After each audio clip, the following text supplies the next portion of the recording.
Thank you everybody for tuning in to the Law Nation Film Session as we take a deeper look at McKay. Now, this guy jumped out of nowhere. Yes, he runs a 4.55 40. He's tall, he's rangy. One can argue the fact that maybe he flew under the radar because he went to some obscure team that picked him up. But the guy have the range, and I like this. And even Dak Prescott was able to not hit him with this ball right here. Maybe that's the reason why he was not drafted, right? Or maybe this was the reason why everything went under the water with him. Let's rewind on this play and look at him. He just don't have those hands that everybody wanted to see coming out of 2016. So, but this is what happened. You know, this play right here got my eyes on him, and I wanted to know who was the guy with the snag. How tall is he? What was his range? What was his story? And as we look back at this play, when you can high point the ball like this, it brings attention, guys. Catches the ball smoothly with his hands. The knock on him was his hands coming out of college. So I think that he improved that. He was 197 pounds coming out of college. Now he's 210. So that means that he's stronger now, have a stronger base. His knock was when the opposition was able to get their hands inside on his chest, they was able to redirect him, and he was not able to get off the line as quick. But now I'm talking about a guy that you can know for sure he have the height, 6'4". Some can say 6'5". Some reports said 6'3". So I'm gonna go in the middle, 6'4.5", because some said 6'6". So when you have that type of size and speed at 4.55 40, it's not as slow, it's not the fastest speed in the world too. But when you have that ability to pluck the ball out of the sky, guys, that's what I like. And then his speed is so subtle and hidden. Now he's under the Coach Lyle's receiver play. This is like a wide receivers coach dream, to coach up a young prospect who have that height, who have that length.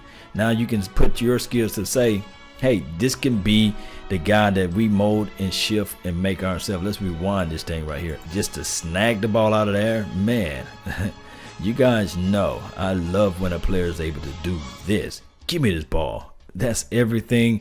Hey, you would need this on your team, especially when you're talking about a young quarterback who needs that window. Remember, I was talking about this guy just don't have just a small window. He have a whole balcony. I mean, look at this view. You got to put your bigger corner on him. That will count for defensive matchup, defensive lineman, and he's shifty enough. I think his yak is pretty underrated too as well. So when I'm looking at his skill set, I know that most of these are highlights, but scouting always say if you've seen it once before, you can see it again. And this is yards off the play. This guy's putting up yards off of this run, after that catch, and that's what you want to see out there on the field. Somebody who can pluck the ball out of the sky. I think he concentrate more on catching the ball with his hands than any other receiver who, quote unquote, supposed to have bad hands. So I think that with that being said, by him having a basketball mentality, a basketball frame, he used to play basketball. But when I'm talking about this guy right here, 6'3", 6'4", 6'5", whatever his height is, when he runs out the catch, he's showing that everybody that I'm trying to get more yards and I'm trying to pluck the ball out of the sky with my hands. And he will have that short area quickness too as well. And he just runs vicious.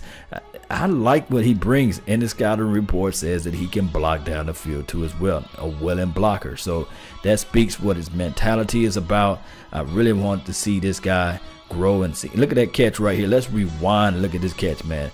That was a good catch over the top, over the shoulder, and that's what I like to see. Smashing, getting the ball, moving the ball up the field, and hey, that looks like a touchdown. We're gonna look back at this catch again. I just want to just show you guys this, man. This is just weird of how he's able to concentrate. Weird, nasty, guys. That's what I like to see, guys. I want to know your thoughts. I want to know your opinions of this whole McKay. Do you have him as your dark horse? Is he your pet cat? Is he a long shot for this team? Because a lot of people like the Noah Browns and the Lance Lenores of the world are scratching their head and saying to themselves, hey, who is this guy? Can we stay healthy? Because the war of attrition is everything in this game. And if you can stay healthy, if you can stay in shape, if you can keep your mind together like this, man, There's a world of opportunities out there for you to make this team. Let me know of your opinions, of your thoughts. Put them down in the comment sections down below. And don't forget to like this page, subscribe to this page for more content. Tell somebody about this page, share this information. And as you know, you got a guy, your brother from another mother, no other. I don't look like Danny Glover, but I keep it cool for you guys. That's all the time I have for today. I really thank you for yours. And remember, you're listening to nothing but the best. Salute. I'm out. Peace.